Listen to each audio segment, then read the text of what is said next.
구약 성경 632면에 있는 역대상 14장 1절부터 10절의 말씀입니다. 역대상 14장 1절부터 10절의 말씀을 한 절씩 교독하시겠습니다. 두로왕 히람이 다윗에게 사신들과 백향목과 석수와 목수를 보내 그의 궁전을 건축하게 하였더라. 다윗이 여호와께서 자기를 이스라엘의 왕으로 삼으신 줄을 깨달았으니 이는 그의 백성 이스라엘을 위하여 그의 나라가 높이 들림을 받았음을 알미었더라. 다윗이 예루살렘에서 또 아내들을 맞아 다윗이 다시 아들들과 딸들을 낳았으니 예루살렘에서 낳은 아들들의 이름은 삼무아와 소밥과 나단과 솔로몬과 이팔과 엘리수아와 엘벨렛과 노가와 네벡과 야비아와 엘리사마와 부엘야다와 엘리벨렛이었더라. 다윗이 기름 부음을 받아 온 이스라엘의 왕이 되었다 함을 블레셋 사람들이 듣고 모든 블레셋 사람들이 다윗을 찾으러 올라오매 다윗이 듣고 대항하러 나갔으나 블레셋 사람들이 이미 이르러 르바임 골짜기로 쳐들어온지라. 다윗이 여호와께 물어 이르되 내가 블레셋 사람들을 치러 올라가리이까 주께서 그들을 내 손에 넘기시겠나이까 하니 여호와께서 그에게 이르시되 올라가라 내가 그들을 내 손에 넘기리라 하신지라. 아멘. 지난 주일 이 초등부 설교 중에 제가 아이들에게 하나님께서는 우리의 삶을 이끌어 주신다라고 하였습니다. 그러자 제일 앞에 앉아있던 이 초등부 한 아이가 이렇게 말했습니다. 다 하나님의 은혜로 이끌어 주시니까 공부할 필요 없겠네요. 네, 종사님 공부할 필요가 없겠네요 하는 것입니다. 오늘날 이 하나님의 예정과 또 언약에 대해 들을 때에 우리도 종종 이 초등부 아이와 같이 똑같이 질문할 때가 있습니다. 어차피 다 하나님의 은혜로 구원받았으니 내가 노력할 필요가 뭐가 있겠습니까? 어차피 다 하나님이 다스리시고 또 섭리하시는데 우리가 노력할 필요가 뭐가 있겠습니까? 라고 종종 질문을 하기도 합니다.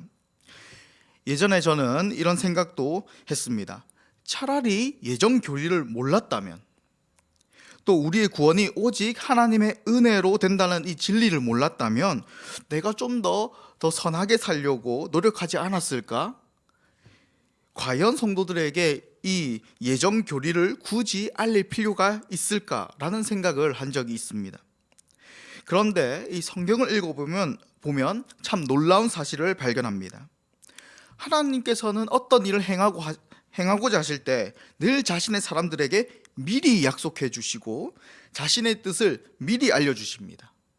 이 노아와 언약할 때에도 다시는 홍수로 땅을 멸하지 않으시겠다고 미리 약속하시면서 앞으로의 계획을 미리 알려주시고, 또 이 아브라함과 언약을 맺으실 때도 당시 아무것도 없는 아브라함에게 내가 너를 통해 큰 민족을 이루고 땅을 주고 복의 근원이 되게 하겠다고 하셨고, 또 이 모세와 언약을 하실 때도 내가 이스라엘 자손을 너를 통해 이집트에서 구원하겠다고 약속의 땅에 들어가 이스라엘 백성들을 내 백성 제사장 나라가 되게 하겠다라고 굳이 미리 알려주십니다.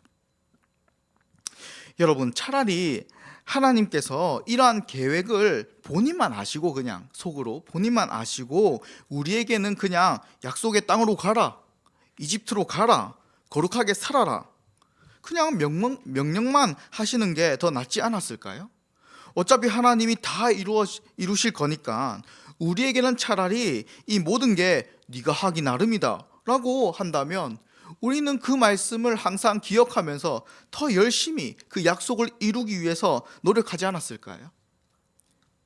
왜 하나님은 그렇게 미리 약속을 하시며 알려주실까요?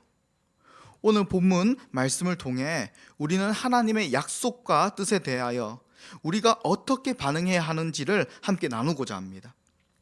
우선 오늘 본문에서 핵심 구절이라 할 수 있는 이 2절을 보시면 이 여호와께서 자기를 이스라엘의 왕으로 삼으신 줄을 깨달았으니 이는 그의 백성 이스라엘을 위하여 그의 나라가 높이 들림을 받았음을 알미었더라. 다윗은 깨닫고 알았습니다.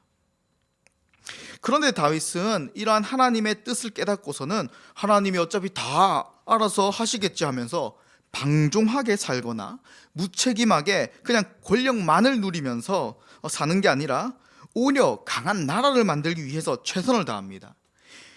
이 3절부터 7절을 보시면 다윗이 하나님의 이러한 뜻을 깨닫고 안 뒤에 그가 했던 일은 바로 이스라엘의 수도 예루살렘에 가서 아내들을 맞이하여 다시 아들들과 딸들을 낳았습니다. 이 자손을 많이 낳는 것은 국력이자 또 다윗 개인에게는 자신의 왕가의 세력을 넓히는 일이었습니다. 만약 예루살렘이 멸망할 수도 있다면 그렇게 많은 자손들을 낳을까요? 요즘 사람들이 아이를 낳지 않는 이유는 바로 어렵기 때문입니다. 우리나라가 살기 참 어렵다, 팍팍하기 때문입니다. 다윗은 이 나라가 잘 될 것을 알았던 것입니다. 또한 이 8절 이하를 보시면 블레셋이 쳐들어왔다는 소식을 듣자 다윗은 하나님께 이렇게 묻습니다. 하나님, 제가 블레셋 사람 치러 갈까요? 이렇게 묻습니다. 아주 기세등등하게 하나님께 묻는 것입니다. 발을 동동 구르며 하나님 어떻게 할까요? 제발 좀 도와주세요라는 갈등과 고민의 태도가 아니라 다윗은 제가 당장 쟤네들 치러 갈까요? 라고 자신감 있게 하나님께 묻는 것입니다. 그리고 자기가 왕이 되었다고 한들 늘 이스라엘을 만만하게 봤던 블레셋보다 갑자기 군사가 늘어났거나 아니면 최첨단의 무기가 생긴 것도 아닐 텐데 그는 당당하게 하나님께 묻고 예루살렘에 자기 자손들을 낳아서 터를 잡았던 것입니다. 이스라엘을 만만히 보고 침략해온 블레셋은 다윗과의 두 번의 전투를 통해 완전히 패배하게 되었습니다. 이 17절을 보시면 이 전쟁을 통해 다윗의 명성은 온 세상에 퍼졌고 여호와께서는 모든 나라들이 다윗을 두려워하도록 만드셨습니다. 다윗은 하나님께서 자신을 이스라엘의 왕으로 부르셨다는 것을 깨달았고 이스라엘을 다른 나라보다 강대하게 하실 줄을 알았습니다. 이러한 하나님의 뜻은 다윗의 삶의 원동력이 되었지 어차피 하나님이 다 어떻게든지 이루어 주실 거야, 나는 가만히 있으면 돼 하면서 게으름과 안일함의 근거로 삼지 않았습니다. 다윗을 비롯한 하나님을 경외하는 자들에게는 하나님의 은혜는 방종의 동기와 근거가 아니라 오늘도 신실하게 살려는 나의 인내와 성실과 겸손과 노력이 결코 헛되지 않을 것이라는 하나님의 확실한 약속이자 거룩으로 나아가는 동기와 근거가 되었습니다.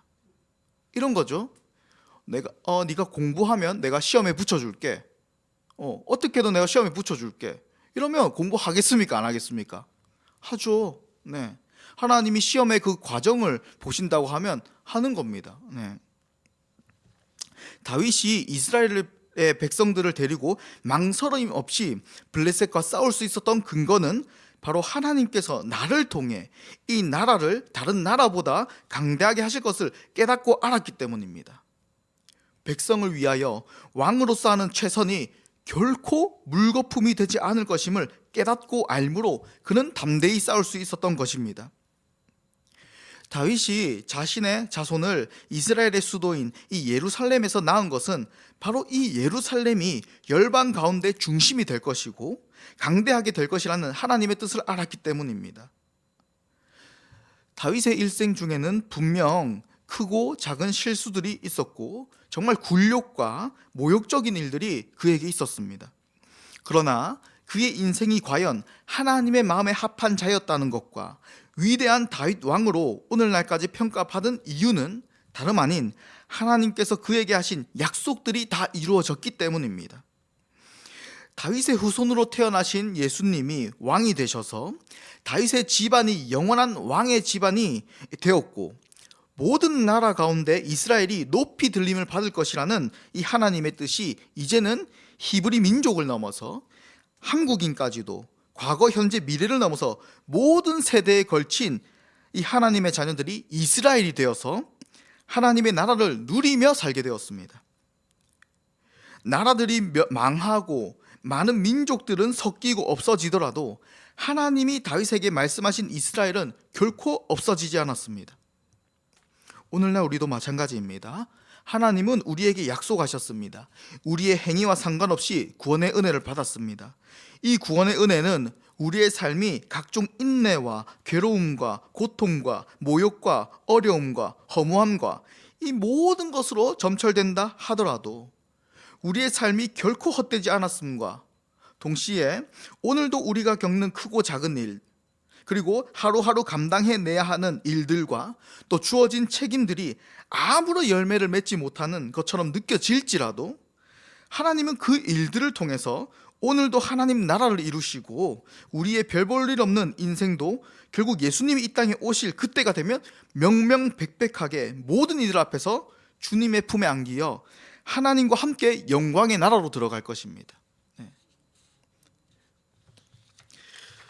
하나님의 예정과 그 약속들은 우리의 삶이 결코 허무한 인생이 아님을 보장하며 우리의 삶의 원동력이 될 것입니다.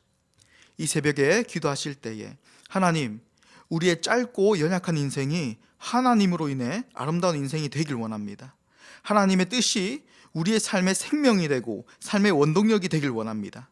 지금 내가 겪고 있는 모든 고민과 문제가 단순히 내 개인의 문제가 아니라 도리어 하나님의 뜻이 이루어지고 있는 시간인 줄 우리가 깨닫고 알게 해달라고 함께 기도하는 이 새벽이 되길 소망합니다. 기도하겠습니다.